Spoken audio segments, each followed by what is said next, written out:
അവിടെ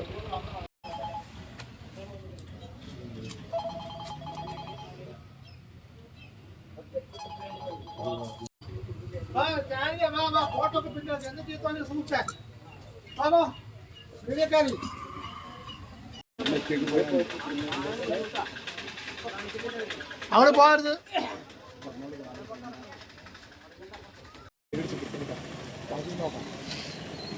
ഇന്നലെ രാത്രി ഏകദേശം ഒരു 11:57 കിട്ടി എൻ്റെ സുഹൃത്തുക്കൾ ഒരു കല്യാണ വീട്ടിൽ നിന്ന് മടങ്ങി വരുമ്പോഴാണ് ഒരു പെൺകുട്ടി അവരുടെ ചെറിയ കുട്ടിയുമായിട്ട് ഈ റോട്ടിൽ കൂടെ ഓടുന്നു. അപ്പോൾ അവരെന്താ കാര്യങ്ങൾ വെച്ച് കഴിഞ്ഞപ്പോൾ ഉമ്മാനും ഉപ്പാനും വെട്ടിയിട്ടുണ്ട്, ഞങ്ങളെ രക്ഷിക്കണം എന്ന് പറഞ്ഞു. അത് കേട്ടിട്ടാണ് ആ പിള്ളേര് എന്നെ വിളിച്ചത് രാത്രി.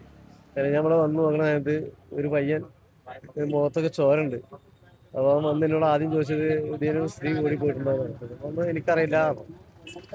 അപ്പത്തിനും ഒറ്റപ്പാലം പോലീസിനെ വിളിച്ചിട്ടുണ്ടായിരുന്നു. പോലീസുകാർ വരുന്ന കണ്ടു. അപ്പോൾ ഇവനിവിടെ കണ്ടു.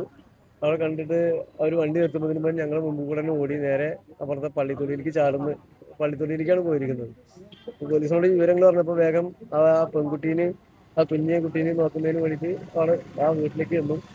അപ്പോഴാണ് ആ കുട്ടിയുടെ ഷർട്ട് പൊന്തിച്ച് നോക്കുമ്പോൾ ബ്ലഡ് വരുന്നുണ്ട്. കുട്ടിയുടെ കർഷത്ത് നല്ലൊരു മുറിവുണ്ട്. അപ്പോൾ ആ കുട്ടീനെ കൊണ്ട് ആദ്യം താലൂക്ക് ആശുപത്രിയിലേക്ക് പോയി. തിരിച്ച് പോലീസിനടുത്ത് ഈ വിവരം പറഞ്ഞപ്പോൾ പോലീസും ഞങ്ങളൊക്കെ പാടെ വന്ന് നോക്കുമ്പോൾ ആ വീട്ടിനുള്ളിൽ കയറി കഴിഞ്ഞപ്പോഴാണ് ഈ രണ്ട് ഉമ്മയെയും ഉപ്പയെയും കൊലപ്പെടുത്തിയ നിലയിൽ കണ്ടെത്തിയത്.